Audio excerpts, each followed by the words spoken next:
Hey everyone, welcome back. Over the last few videos, we have done a lot and we have built an incredible toolkit through those videos. So now we can parse sequences, we can build data frames, we can make gorgeous plots, and we can even train AI models using Python. But today I'm going to tell you something else. Not everything in bioinformatics is done in Python. In fact, many of the most powerful and industry standard tools like BWA for sequence alignment or SAM tools for genome manipulation, these things don't have a graphical interface and they are not Python libraries. They live in the raw text-based world of the Linux terminal.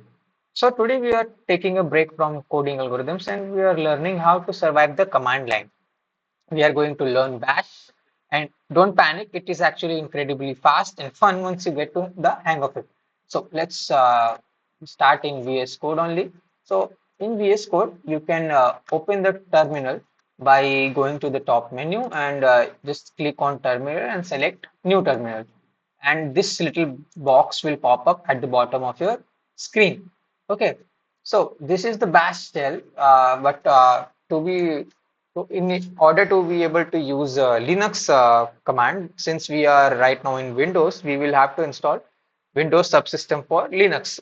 So I will type it out here for you, but yeah, you can later on install this so you can continue working with me here.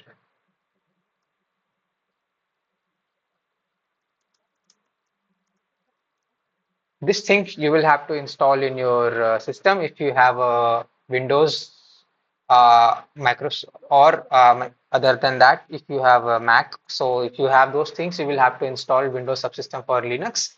And once you have installed it, then we can continue onwards from here. If you already have Linux, then you don't have to worry. You can just follow the steps from here onwards. Right. So let's start with that. So in order to start Windows subsystem, we will have to run this command WSL, and now we are in the Windows subsystem for Linux. So this is the bash shell. It is just a text-based way of talking directly to your operating system. When you first open it, the biggest question is, where am I? Right. So if you were using a mouse, you would look at the folder you clicked on. In the terminal, we type our first command, which is pwd. When you run this command and hit enter, you will see something like this. So what is PWD is basically PWD stands for print working directory. So it spits out the exact paths on your hard drive where you are currently sitting. So for example, we are currently sitting in this location right now. Okay. So now what is inside this folder? To look around, we type in ls. As you can see, we already have some files existing over here, right? So if I just press ls, and you can see that this command ls stands for list. It prints out all the files and folders right in front of you. So you should see all the four files that are existing in this directory right now. Okay. So now remember previous video where we talked about crashing your computer by opening 30 gigabyte FASTA file in the wrong way. So if you try to double click a massive file to open it in Notepad, your computer will most likely freeze, since you will be working with a system with about like 8 GB RAM or 16 GB RAM, and if your FASTA file is too big, your system is bound to get frozen, right? So Bash has built-in survival tools for this. To peek at a massive file safely, we use the head command. So let's take any simple file, for example. We all don't have big files over here, right? So I think I will take the file with the biggest data in here. Okay, so we will take this file, right? So let's see. What we have to write is head big, not big, sorry, what's the file name? Genes.pasta. And here you have it. This head command instantly prints just the first 10 lines of the file and then stops it. But since we all only have 9 lines, so it has printed basically everything that exists over here.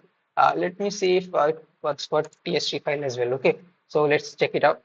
Head clinical data dot tsv. And yes, here you can see that it has printed only the first 10 rows of the file.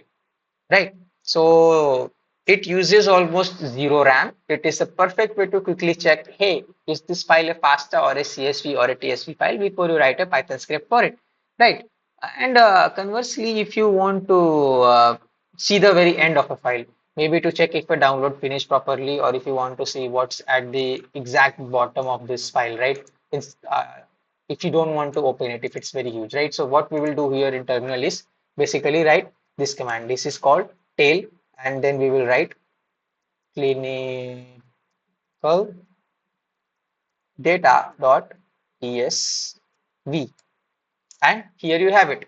What this command does is basically it prints your last 10 rows of the file. Okay, so here is a classic bioinformatics task. Your supervisor or professor hands you a FASTQ files and asks how many sequences are in here. So what you could do is you could write a Python script, as we have learned so far, with loops to count them, or you could do it in bash in just 2 seconds, right? So to count lines, we use the command wc minus l, right? So what we will do is we will write wc minus l, and we will write the file name genes.fasta, and we have 8 over here, right? So as you can see over here, uh, we have total of 8 sequences over here, right? I think so. Yes. Okay. So if this is a standard FASTA file where every sequence is on one line and every header is on one line, we just take that number and divide by 2. It can count millions of lines in a fraction of a second. Bash is incredibly optimized for text. Okay. So now for the absolute best part of the command line. What if you want to search a massive file for a specific sequence? Right. So what we will do is we will use grep. That's the command that we use for doing for this purpose. Okay. So let's see. We have this following file. Right. So what we will do is, like, suppose we want to find this particular uh, sequence over here. Right. Okay. So what we will do is we will write grep, then we will type that particular sequence over here, and then we will write the name of the file genes.pasta, and let's see, did it find it? Yes, that's the exact same sequence that we were looking for. So what happened was grep instantly searched for the file and printed out every single line that contains that pattern. And right now we only have this line which contains this pattern. But here is where you become a command line wizard. What if we want to count how many times the sequence appears? So what we do is we use a pipe represented by the vertical bar symbol. Okay, so a pipe takes the output of the first command and feeds it directly into the second command. So let's write that same code again. And what we will do is we will add another command over here using pipe, and it will do, we will run this. Okay. What happens is, look at that. We told grep to find the lines, but instead of printing them to the screen, the pipe swallowed them and handed them to wc minus l, right, which counted them. So we had exactly one sequence, so it gave us that output. So you just performed a complex data analysis query in one line of text without writing a single line of Python, and we survived. Now you know how to navigate your computer, peek into a massive genomic file safely, and chain commands together using pipes.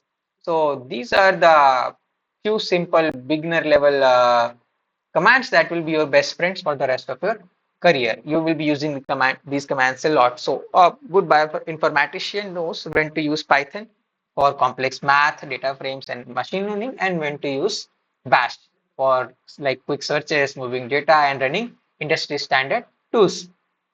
Right. So in our next video, we will be going forward with the next generation sequencing and other related things. If this command line crash course was helpful for you, please smash that like button and subscribe, and let me know in the comments if you prefer Python or Bash so far. I'll see you in the next video.